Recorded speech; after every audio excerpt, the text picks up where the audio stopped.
Dans cette vidéo, nous allons voir comment avoir assez de magnésium et quels sont les principaux aliments qui en contiennent. Bonjour, c'est Jérémy. Si tu veux construire une alimentation santé bien-être adaptée à tes goûts alimentaires, bienvenue, c'est ici que ça se passe. Pour ne rien rater des prochaines vidéos, clique sur le bouton d'abonnement et la cloche de notification.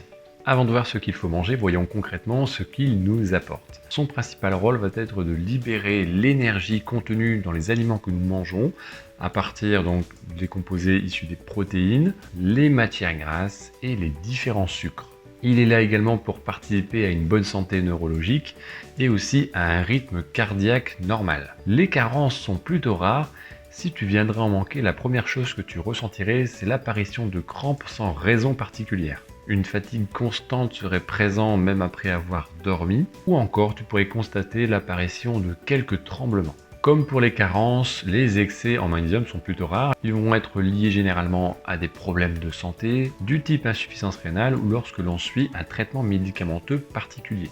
L'évacuation du magnésium ne se fait plus correctement. Donc dans une situation de vie normale, il n'y a pas de raison d'avoir des carences ou un surdosage, un excès particulier. Voyons maintenant les 10 meilleurs aliments qui en contiennent. Commençons par le dernier. C'est un légume vert et ce sont les épinards. Ensuite, nous arrivons sur certains fruits secs comme les dattes ou les figues, les légumes secs et plus particulièrement les lentilles.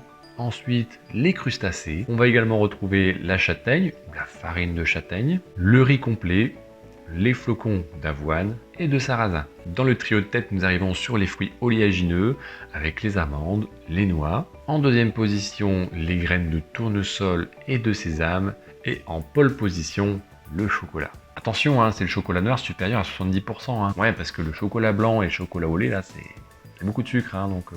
En termes de contre-indication, c'est l'alcool qui peut perturber l'assimilation du magnésium, mais il faut en consommer une bonne quantité quand même avant d'en arriver là. Il n'y a pas de nécessité d'avoir une supplémentation, on peut très largement la trouver dans les aliments. Alors si jamais un jour tu viendrais par exemple avoir des crampes sans comprendre la raison particulière, fais une cure de végétaux et tu verras, ça se passera peut-être très simplement comme ça. Et si c'était juste une petite carence, les problèmes vont vite s'arrêter. En tout cas, ne te supplémente pas en magnésium, c'est inutile. L'alimentation fait très largement l'affaire. Voilà concernant le magnésium, j'espère que cette vidéo t'a plu. Abonne-toi si tu ne l'as pas encore fait. Nous on se retrouve pour une prochaine vidéo. Porte-toi bien et à bientôt.